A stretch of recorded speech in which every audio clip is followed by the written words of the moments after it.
The first day of NFL Scouting Combine workouts is complete. And we saw the defensive line, edge rushers, and linebackers get out there, run the 40, do the vertical and broad jumps, and also do positional drills. Tomorrow, they will end up doing the bench press before going home. Who stood out in a good way and who struggled? We'll talk about that. We'll also discuss a couple of interesting Vikings tidbits, including the release of Alexander Mattison and Kirk Cousins to the Falcons. Welcome to a special Combine review episode of the Real Forno Show. Welcome to Real Forno Show, hosted by Tyler Forness, the managing editor of USA Today's Vikings Wire, writer for the College Football Network, publisher of Substack Run In Shooter, host of The Good, The Bad, and The Hungry on the Voices of Wrestling Podcast Network, as well as a founding member of Vikings First and SKOL. Welcome, ladies and gentlemen, to another episode of the Real Forno Show. This one at a special night and time, talking about the NFL Scouting Combine. I'm your host, Tyler Forness. With me, as always, is producer Dave, and we are bringing on a special guest, somebody who knows the world of college football very well, especially those G5 prospects. As Dave gets everything set up, he is Kevin Fielder. He used to write for me at Vikings Wire, and he is now the managing editor of Every Man a Wildcat, the rival site for Kansas State. He is their publisher. Once we get him in here, we are going to have a little bit of fun. We're going to talk combine prospects, and we are going to talk about Alexander Mattison. Kevin, how are you? I'm doing well. Great first day of the combine. I think we can all agree on that one. Yeah, let's talk. I want to start here because there's a lot of guys that I think we can talk about really impressing, but I want to talk about T'Vondre Sweat first, because when you look at the relative athletic score, it's slightly under 5. It's 4 point something. I can't remember the exact details, but I think we need to remember that for a size adjusted comparison, I think we might be talking about him as like a 70th percentile athlete, maybe even a little higher, because 5.27 at 366 pounds is pretty absurd. Yeah, I think the thing is that when you're at 366 pounds, you're naturally going to run slower. You're naturally going to not jump as high. You're naturally going to you're not going to be as athletic, but that's not his game either, right? Like, he's not going to be the freak athlete who goes out there and, runs the insane 40-yard time, but he's athletic for 366 pounds. And I think that matters a lot when you look at the way that he plays and the way that he helps out the team. Like, I think that is a good weigh in and a good combine for him. The one concern I have is that he didn't weigh in at the Senior Bowl, and then when he goes to the NFL Combine, he weighs in at the same weight that he weighed in at, or played in at the season, according to people who covered him at Texas. Mm-hmm. So that was really interesting. In watching the broadcast, they brought it up, and Sweat had told, I think it was Stacey Dales, that he didn't want his weight to be the talking point of the combine, because let's be honest, when you're on those sidelines, there's a lot of conversation and discussion about this, that, and the other thing, and that would have been a huge topic of conversation. I think the unintended consequence there is we ended up just talking about, why didn't he weigh in the first place? And that kind of manifested itself today, as you brought up, Kevin, because it's like, I don't care if he weighs 360. I don't care if he weighs 380. Can you play the game? Can you play football at a high enough level to be able to do this, that, and the other thing to be successful in the NFL? To me, that is the big thing. And I think he can. And I think the athleticism that he showed today showed that he's good enough to do that. Yeah, and I think the encouraging thing was that he did it at that height, right? Or at that weight, rather, excuse me. Like, he wasn't at 390 pounds and ran slower, and then you have to question why he gained 20 pounds, right? Like, he was able to maintain that weight and play well. And so the biggest thing, I guess, is that he'll have to answer those questions to NFL teams. And if he could do that well, I see no problem with him being an early second or even sneaking the first round. Local astrophysicists broke down the numbers and stuff that rocketry deals with. And I'm putting it up on the screen. It's in force newtons. And because of his size and his numbers comparable, the dude generates more force than anybody else in the defensive tackle range. And that's a simple physics. That's mass. So if he's got force and size, there's going to be very, very hard for people to push him out of the way. Think of Garrett Bradbury. Mm-hmm. So it's going to be interesting. I like the kid. Mm-hmm. Yeah, I still think he had Kevin, he had the line of the combine, if you remember. I asked him questions. I'm like, and I got a lot of like, oh, the canned answers didn't really want to answer questions about their defense because he played 3 technique about 80% of the snaps. And lining up in the B gap at 360 is really weird. But when you see Byron Murphy the second play, it makes sense. But I asked him what NFL evaluators had kind of told him about what they expect from him at the next level. And he said, just go fuck shit up. And I thought that was all time. All time. I'm like, all right, you rule, dude. You rule. And let me tell you, I think he can. He's a very intriguing prospect, but I want him to get a little lower with his pad level. If he can do that, sky's the limit. Yeah, and I think the biggest thing is, like, I don't know if NFL teams will want him to play 366. And so I wonder if he gets down to 340 or 350 even. Like, that's 16 pounds lower.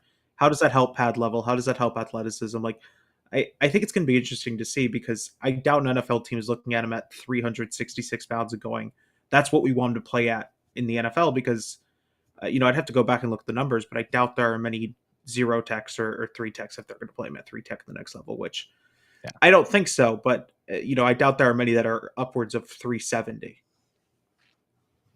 Yeah, I don't think so either. But let's kind of get to some of the standout guys because we don't want to be here super, super long here tonight. It is already 8:30 on a Thursday. Dallas Turner and Chop Robinson, Jared Verse, Laiatu Latu, some really impressive combine performances. And I want to start with Latu because I don't think anybody really expected him to test like a hyper athlete. He ran in the mid 4.6s, and that was under his combine prop of 4.69.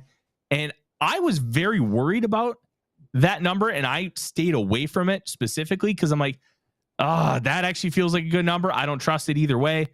And he looked a lot more fluid. I think he jumped relatively well. He showed that he's a better athlete than we would have anticipated on tape, and I think that's a major positive for him moving forward. Yeah, the biggest thing was the athleticism, and then I think it was interesting yesterday. I don't remember who had reported it, but he had basically said that teams are not concerned about the medicals, right? And his big thing is the fact that he has those neck injuries and that we don't know if he can play long term. But the fact that he did that and was able to answer those questions and then come out and run like he did, he didn't show the most explosiveness on like the broad jump and the vertical, but it was fine. It was adequate. I think he was in the sort of the mid percentiles according to the relative athletic score. And so I think for a guy who has some questions to answer about his athleticism, he answered them, and he answered them pretty well, all things considered. Yeah, and then you go to Dallas Turner. Look, I think we all expect him to be a really good athlete. I don't think any of us truly expected him to test like a freakazoid. That was some really impressive stuff. 4.46 in the 40 and a half inch vertical. I think his broad was 11. Look, I still struggle with him as a football player. I think he wasn't nearly as consistent, and he tried just too much to win with power. And then when he didn't really have any kind of counterpunch. And with that explosiveness and speed, why are you not trying to win around the edge more?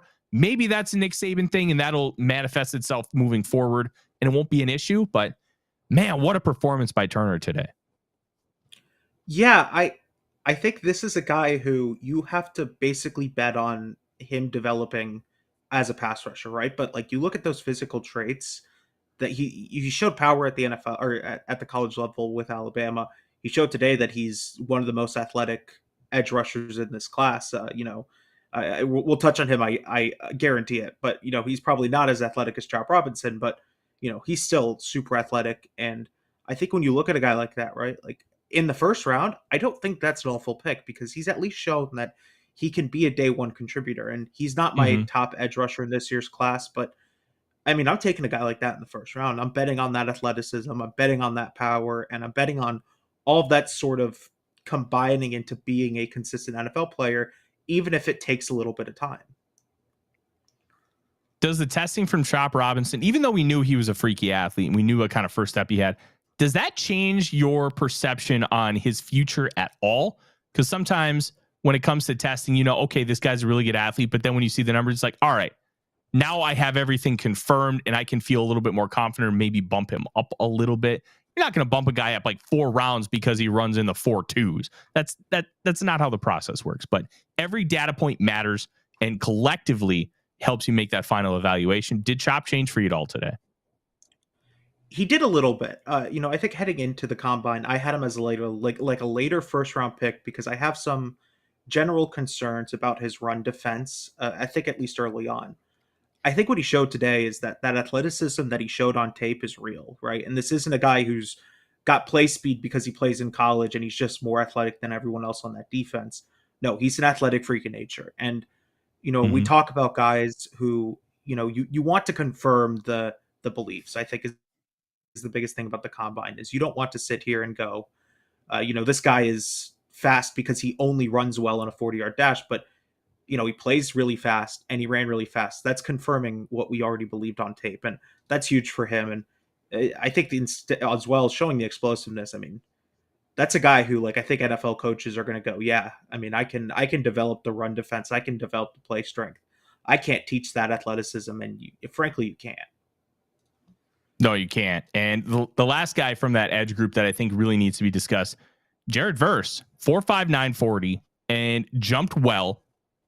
And I think there were some athleticism questions in the fact that, okay, is this guy a great athlete or is he just a solid athlete? Because a lot of his game is power and he runs right at you and he can knock you down like Mike Tyson.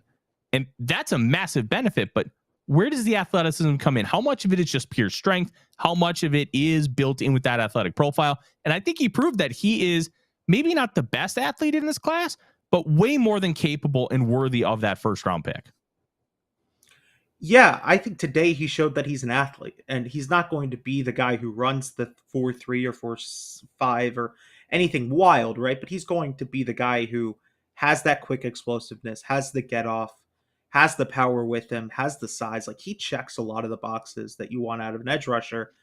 The biggest concern is, does that translate onto the football field for him? And I think it was Luke Braun who had mentioned that, I think there's some concerns about his stance in college. And, you can clean that up pretty easily. That's not something that I'm going to take a guy off the draft board for, but, he's a guy who needs to be cleaned up. And if you can clean up some of those issues, you got a football player and you got a guy who can be a multi-sack guy because, man, I watched the combine. I watched the way that he plays. There's a lot of power. There's a lot of athleticism, and those kind of things combine to build at the very least, a really good complementary edge rusher. But I think he has the potential to be the lead guy on a defense.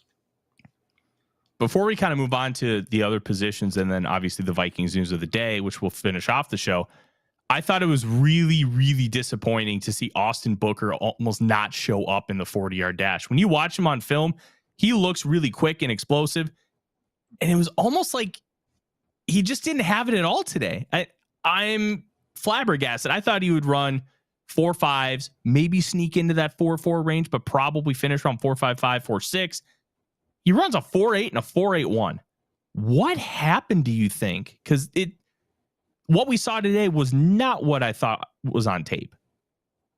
Yeah, I don't know, because I agree with you. Like, the thing that I thought he had was the athleticism and the burst and the explosiveness in the first step. And today it just looked like he was slower. So I don't know if it was a bad day. I don't know if he was running hurt. Like, there are a lot of things that could be happening, and those are questions that may never get answered. But I thought the 10-yard split was okay. But for a guy who's built his game around his athleticism, that's not a 10-yard split that's having me run to the table to acquire him. And so, I think his pro day is going to answer a lot of questions. And the Big 12 is doing a a joint pro day this year, so he'll be in front of every NFL scout. And I think that's going to be huge for him, man. He's got to prove that the combine was just a bad day, because you're going to have bad days, but you can't have a bad day and then go to the pro day and also have a bad day, because that's going to push you down draft boards, especially for a guy like him who only played, I think, 500 snaps throughout his college career. Like, there's not a lot of tape to back it up.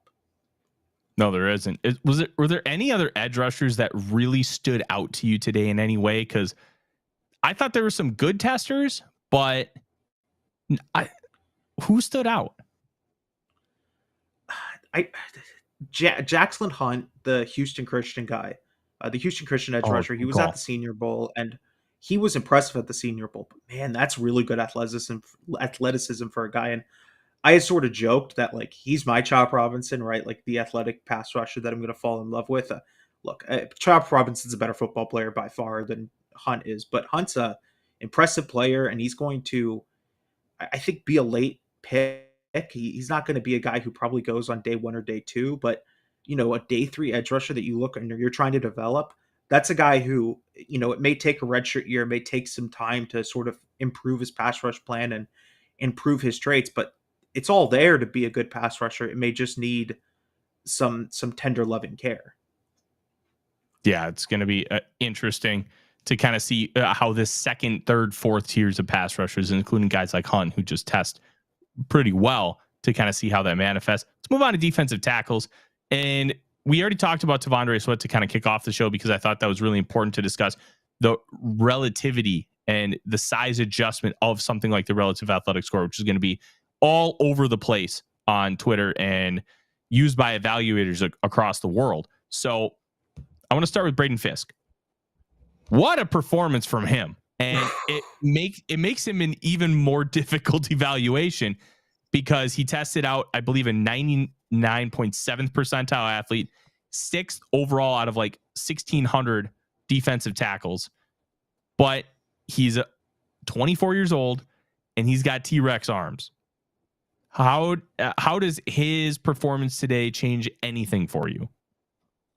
I think it moves him up the board. I'm still not ready to put him in first round conversation, because, as you mentioned, those arms are just a concern, right? Like, I don't think it's a concern to the sense of, like, he's not going to be able to be an NFL player, because, look, man, you can't teach that athleticism. Like we were talking about with Chop Robinson, you can't teach a guy who's that athletic, and he's that athletic on film. He's disruptive. He had a great Senior Bowl. Like, he's killing the pre-draft process. And I think you're going to have a conversation of him being one of the top guys taken at the start of day 2. You know, I think that you look at some of those early teams in the top 10 of the second round, there's going to be a team, I think, that falls in love with that skill set, especially when you look at that athleticism, you look at the production in college. Like, he checks a lot of the boxes and he killed the pre-draft process. That guy's going to be moving up draft boards. Yeah, 100%. And it just, you run like that, and it wasn't like, hey, he was laboring. That dude was just moving. And it felt almost like effortless watching him run that, even though you could tell he was like gritting his teeth and really putting everything he had to into it. It was a very unique run in that aspect, I'd say, but awesome. I want to talk about Darius Robinson, because I think everybody here knows how much I love Darius Robinson. And he tested with the edge rushers. I think that was a big mistake, because he was the slowest of the edge rushers. And at 286 pounds, it's 6'5". I mean, the time wasn't phenomenal. I think his final time was 4.87, which, I mean, it's still relatively slow. But for like a guy that I would project out to play 5 technique, I don't think that's very bad. I think that's more than capable, because a guy who weighs only like 15 pounds more than he did in Byron Murphy ran a 4.88. Like, I can live with that. Well, like, where are you at with a guy like Robinson? I think he's a guy you're going to have to trust the evaluation on, especially because of the decision he made to go test with the edge rushers. And I don't know if that was his decision. I don't know how that works. Like, I'm not going to admit that I know how it works in terms of choosing what position you participate at the combine at, but, you know, his RAS score is just going to be lower. And I haven't looked, I think credit to Kentley Plate, who built RAS. Like, you're able to go in, you're able to change the position. So I will go Yeah. in and I'll see what it looks like at defensive tackle. But he's a guy who's just going to have to find a role in the NFL. And I think the biggest question mark is the athleticism isn't really there. Like it wasn't really there on tape either. It was okay on tape. And Mhm. so with that athleticism and that size, like what is that role? I don't really know, but the tape is disruptive, man. And for a guy who I'm taking day 2 or day 3, like or day 2, like Yeah. round 2, round 3, I can buy into that. I can buy into that. It may just need to be a certain like defensive coordinator. He needs to fit the scheme kind of thing. So I just pulled it up. Kent actually has him as a defensive tackle with what he posted. Okay. 9.64, 81st percentile 10-yard split. Sorry, I'm going to pull it up. Yeah, 84th percentile 20, 88th percentile full 40 at 495. Which Yeah, I thought he good. was better than 495, but still at 6'5", 285, I can live with that with 98th percentile vertical and 85th percentile broad, which shows that explosiveness from the hips, as we talked about yesterday with JP. I'm okay with that. Yeah, I mean it's going to translate to the NFL, and I'm glad that Kent has him as a defensive tackle because I think his best fit is as like the 3-4 defensive end or like a 3 tech. I just don't think he can be a edge rusher in a 4-3 or as a stand up edge in the NFL. Yeah, I agree completely. And one guy I want to talk about before we kind of wrap up defensive tackle and kind of see who else you really liked. How about Mekhi Wingo? I thought Wingo really showed out today. I mean, he's a flat 6 feet, essentially 284 pounds.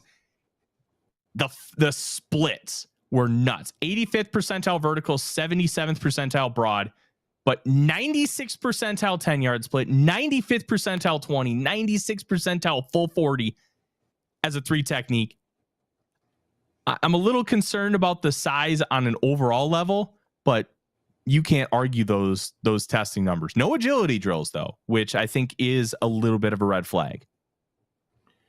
It's a red flag, but it is a red flag that I think whether that was because he was hurt, like again, there's a lot of things of like, are guys hurt? Are they not fully prepared for it? So I wonder if he'll run at his pro day and maybe fix those. But I want to see those agility drills before I really place a consensus on him. But in terms of today's performance and what he did today, yeah, he checks a lot of boxes, and he's going to be a guy that I think is going to move up draft boards as a day 3 player. Like there aren't a lot of good interior defensive linemen on day 3, at least for me. He's going to be a guy I think I'd bang the table for. Yeah, I'm very intrigued to kind of. I haven't got eyes on Wingo yet or Mason Smith. Mason Smith had an interesting day testing for being such a large human. So I'm really intrigued to get there. Anybody else on the defensive line that really stood out to you, Kevin? Because it was a very interesting group of players today. Yeah, I'm trying to think of some guys, defensive line in particular, who stood out. I don't know if there was anyone who were like real standouts who I'm sure I'm forgetting someone, but like I don't think there was someone who was like a real like checks a lot of boxes. I think there were guys who had good days. Like I think Lovett, the Florida State defensive tackle, the other one, had a really good day. But I don't know if that's like, I don't even think he ran. So I think there's still some question marks there, but size wise, like he checks that bucket, and then he participated in the on-field drills and looked good in those. So he's a guy who I have to go back and watch a little bit more because I sort of focused on Verse and Fiske and just sort of, I not really neglected him, but just didn't make a lot of notes on him. So he's going to have to be someone I have to go back and watch a little bit closer. No, I agree completely. Before we move on, Dave, the big round bellies, edge rushers, defensive linemen, anybody that stood out in a major way to you while watching this? Oh, I was just enjoying them move around. Fiske, like you said, had a good athletic day. His problem is the short arms. I did very much like seeing Chop tear things up. And I watched him in the agility drills, and he was just as dynamic there. So I don't think he's going to be to us at 42 if we wait that long. Unfortunately, I think somebody's going to take him way before that. I thought, because I know we use the PFF simulator, and Trevor is much lower on Chop than I think is what's going to happen in the draft. And I'm much higher on him than what's going to happen in the draft. Let's just be real. I don't think second round was ever a logical spot for Chop Robinson. I just think that first step is so elite and so rare that you're going to see that guy going round one, even if you believe he has a flawed approach in the running game and isn't quite advanced enough as a pass rusher. You get something like that and you just be like, hey, I know I can trust you to go zoom, and we'll continue to develop the rest. So to me, second round was never an option. Now, guys like Fiske that were very athletic and fast in the 40 and stuff like that, that does not necessarily pertain to how good they play football or will play football at the next level. People have got to be aware that you have to be able to take the whole package, and be able to block, shed blocks, move, do other things like that. And what we saw today were just physical tests that can apply, but sometimes do not if the player doesn't have it 100% upstairs and with technique and everything else. But it's fun to watch. No, it is 100% fun to watch. And you know who was fun to watch, Kevin? Peyton Wilson. 4.43 at 6'4", I believe 236. He was flying out there. Yeah, I just my thing with him is like, I even thought this when he ran. It was like, man, yeah, he's fast, but those injuries, they keep haunting in the back of my mind. And I don't really want to focus on that right now, because when you have a performance like that, you made yourself money. And the biggest thing is that you made yourself money when you go run the 4.4, you go measure it at 6'4", 235 or whatever he was at. Like, that makes you money. And he's going to be a guy who's going to climb up draft boards. And I think talent-wise, he's probably the most talented linebacker in this class for me. But the talent needs to be supplemented with the injury concerns being answered. And I don't have access to their medicals, so it's possible that he answers those during the medical testing. But the film is there of a guy who's just disruptive, powerful, athletic. In terms of modern-day linebackers, he could be a modern-day linebacker if he stays healthy, who could be a multi-year starter and a multi-year high-level starter in the NFL. Absolutely agree. And I think another guy that kind of stood out a little bit, and I haven't watched him in full, but Jeremiah Trotter looked pretty good out there, being able to kind of move with some fluidity. And I still have concerns on an overall scale before I dive into the all-22 with some of the pass coverage. I know they highlighted the zone drops. It's not the zone drops that I'm worried about. It's having to man up and take on running backs and tight ends. Anybody else that really stood out to you, this linebacker group, Kevin? Because it's a very weird group. There's people that, like, Edrin Cooper had some love. Junior Colson. I don't know if Colson actually tested today. I don't remember seeing him run at all. So it's possible he did. I'll have to go back and look at every linebacker. But Tyler, you may know how to pronounce this name, because I frankly don't. The Washington linebacker, I don't even want to try, because I know I'm going to mispronounce it. Edefuan Ulafashio. Of course you know how to pronounce it. I had no doubts in my mind you knew how to pronounce that. You want to talk about making yourself money? That guy made himself some money with that athleticism, with that profile. He checked a lot of the boxes. He's not the biggest, but he's among the fastest. He's among the most explosive. He's a guy who I now have to watch a little bit more, because I just didn't watch him a lot. I haven't gone to the Washington defense yet, but he's on the list of guys I need to start watching. And then a guy that I love, and Tyler's heard his name, I think, more than once from me, is Jordan McGee, the Temple linebacker. He's a guy who I have a rule with guys who are a little bit lower on the board. If I have 5 plays of you, you need to show me that you can be good in 5 plays. I turned his film on. He had 2 plays, and I went, yep, this is an NFL player. Even if he's a day 2 or a day 3 player who is sort of limited on defense, he made Temple defense fun to watch. And frankly, if you know anything about Temple's defense, that wasn't fun to watch this year. So he made Temple defense fun, and he's a guy who, like, I urge people, if they can find a way to watch him, he's a guy who you need to watch, because that is a guy who's going to be a late round pick who impresses some people as a rookie, I think. Yeah, and I'm very intrigued to kind of see how this linebacker class will manifest in the draft, just because linebacker is proving to become almost a premium position because of how important those second level defenders are becoming in today's NFL, especially with the advent of focusing on too high coverage to be able to really limit a lot of those deep shots. So you got to be able to handle the middle of the field pretty well. And the top 4 teams that finished in the top 4, well, they all have got pretty good linebacker cores. So it'll be interesting to see. We're going to move on to some Vikings tidbits, but I want to answer Blowfish's question. Any Gophers worth watching at the Combine? It's Tyler Nubin, the safety. You're going to want to watch Nubin. Brevin Spanfor, the tight end, will be interesting, especially with his height. I'm interested to see how he jumps. I'm really interested to see how he jumps because I want to see how explosive he can be, because that's going to tell me a lot as a blocker, and how what he was able to do at Minnesota is going to translate, because he is a stick. But that doesn't necessarily mean it's a bad thing.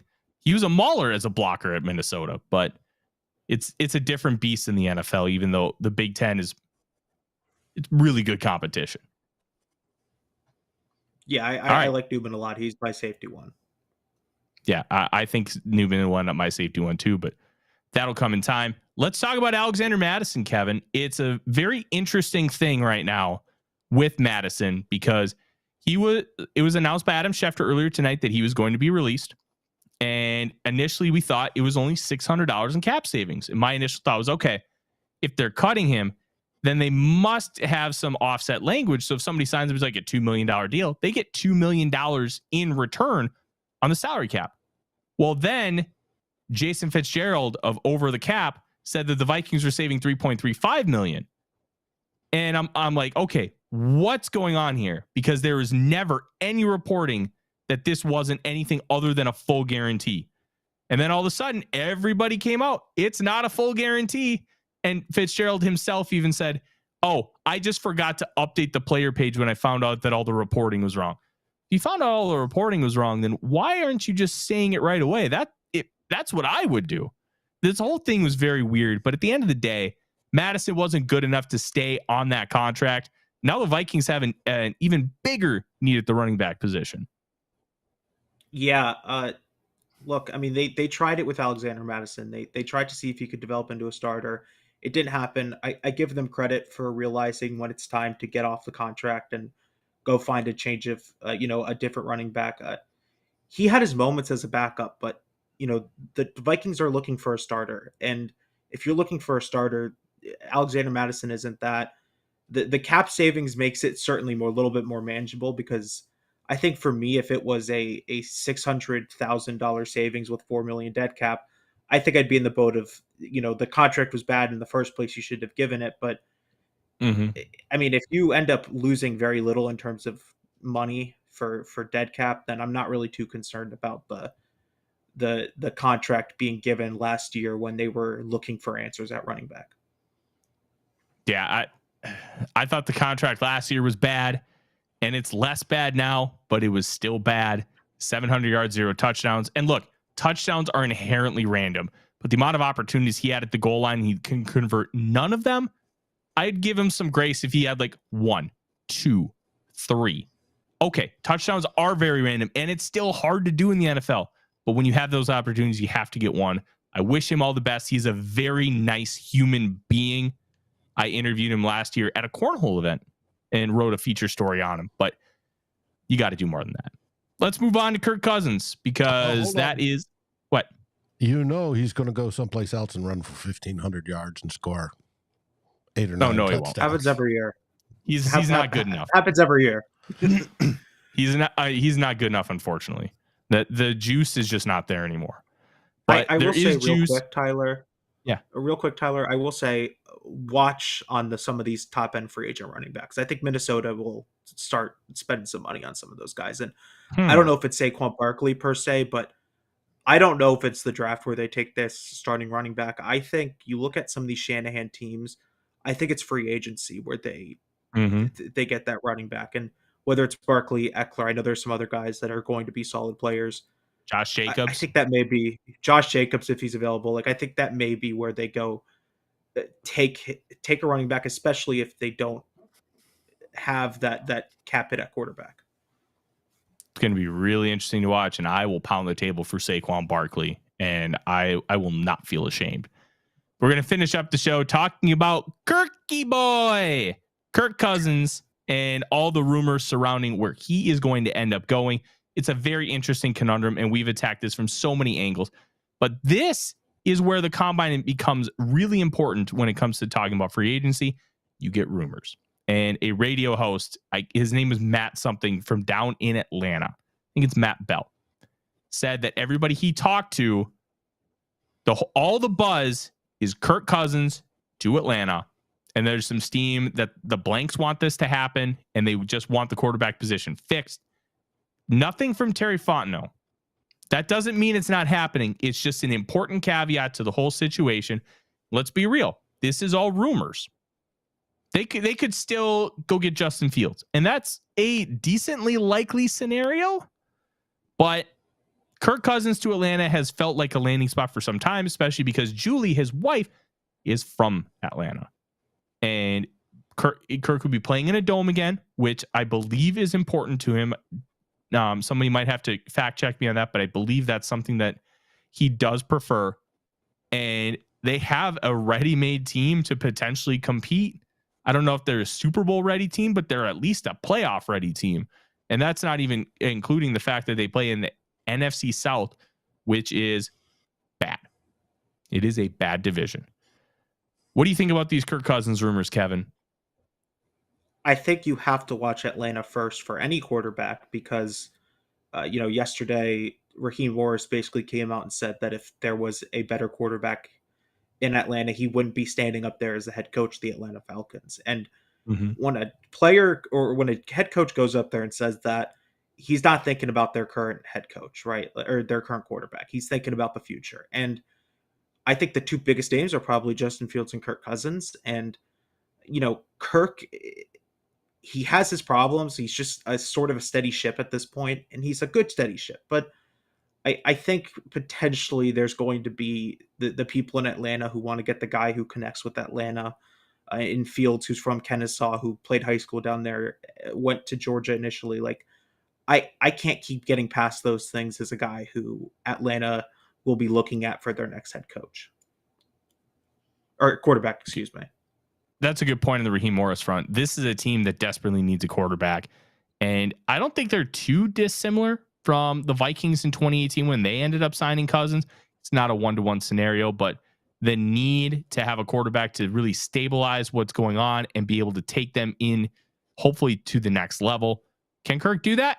We'll find out, especially because he's going to go into a brand new offense. Same scheme, but different person running it, which usually means different verbiage and different nuances with everything. And sometimes it can be harder to learn the same thing differently. It's like, because I know there's like multiple versions of Chinese, and the most famous one is Mandarin. It's like going from Mandarin to the other major form of Chinese, which I don't remember the name, or going from Mexico to Spain, which how they speak in both countries is different. And then there's slang, and then just little nuanced differences. That could be more difficult than learning a brand new language because you have everything so ingrained in your brain. So that would be intriguing as well. Dave, before we head out of here, what do you think about the Kirk Cousins stuff? Hey, I heard it reported that it's Arthur Blank himself that's insisting on Kirk Cousins be their quarterback. That's the owner's prerogative. They can do that, and they could screw it up or they could hit big with it. But he's up there in age, and if he wants to see Kirk Cousins be his quarterback, I suspect Kirk Cousins will be his quarterback. And supposedly he'll do anything to get him there, which means Kirk Cousins is going to get paid way more than the Vikings would ever dream of paying him. And that's a good thing. I wish him well if that turns out to be the case, that he goes down there and is happy, him and his family are happy, and we move on to find, hopefully, our quarterback of the future. I hope so, too. And apparently Ian Rappaport said that the Vikings were one of 3 teams interested in getting into the top 3 for that quarterback. That came out a little bit ago. That shouldn't be a surprise in the slightest. Kevin, thank you very much for joining us, talking about the NFL Combine and all the little Vikings nuggets. Where can the people find you and your stuff? I know you've been on the show before, but you've had some life changes, especially in a professional manner. Where can they find you and your work? Yeah, I did change my Twitter handle, so it's now @RivalsFielder.